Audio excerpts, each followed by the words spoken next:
तर इम्युनोथेरपी म्हणजे काय आणि याचे काय काय इफेक्ट्स आहेत, हे कोणत्या कॅन्सरमध्ये वापरतात, हे आज आपण आजच्या व्हिडिओमध्ये जाणून घेऊया.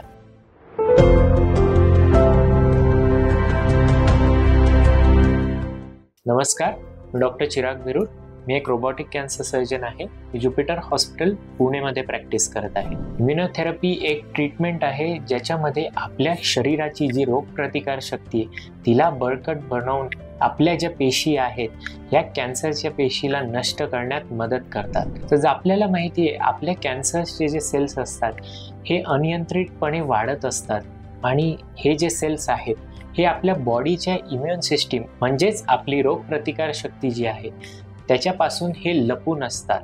त्याच्यामुळेच आपली जी बॉडीची इम्युनिटी असते ही कॅन्सर सेल्सला नष्ट करू शकत नाही. तसेच आपल्या बॉडीतली जी इम्युनिटी आहे ही कॅन्सर सेल्सला ओळखू पण शकत नाही. इम्युनोथेरपी हे एक रिसेंट ॲडव्हान्स आहे ज्याच्यामध्ये आपल्या शरीरातली जी इम्युनिटी आहे म्हणजे रोगप्रतिकार शक्ती तिला आपण थोडं पॉवरफुल करतो, जेणेकरून आपल्या बॉडीतले टी सेल्स जे मेनली इम्युनिटी आपल्या बॉडीला देतात हे टी सेल्स कॅन्सर सेल्सला ओळखून त्यांना नष्ट करू शकतात.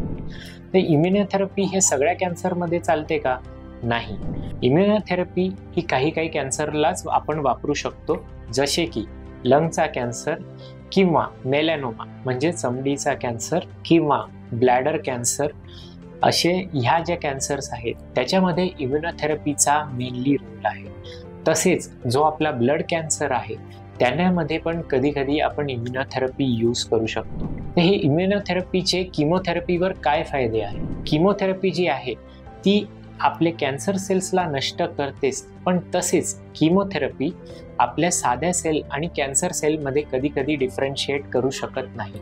त्याच्यामुळे किमोथेरपीचा जो इफेक्ट आहे तो आपल्या नॉर्मल बॉडीवर पण होतो, जेणेकरून पेशंटला थकवा किंवा जे साईड इफेक्ट्स होतात मळमळ, उलटी होणे, केस जाणे हे किमोथेरपीसोबत जास्त कॉमन असतात. इम्युनोथेरपी त्या मानाने खूप टार्गेटेड थेरपी आहे आणि ही फक्त कॅन्सर सेल्सवर वर्क करते.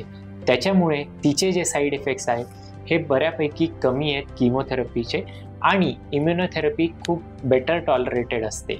पण इम्युनोथेरपी ही सगळ्या पेशंट्ससाठी नसते. आपल्या पेशंटला इम्युनोथेरपीची गरज आहे का नाही याच्यासाठी आपल्याला आपल्या डॉक्टरचा सल्ला घेणे फार गरजेचे आहे. जर तुम्हाला याच्याशी रिलेटेड काहीही डाऊट आहे किंवा कॅन्सर रिलेटेड काही डाऊट असेल तर तुम्ही आम्हाला खाली कमेंटमध्ये विचारू शकता. थँक्यू.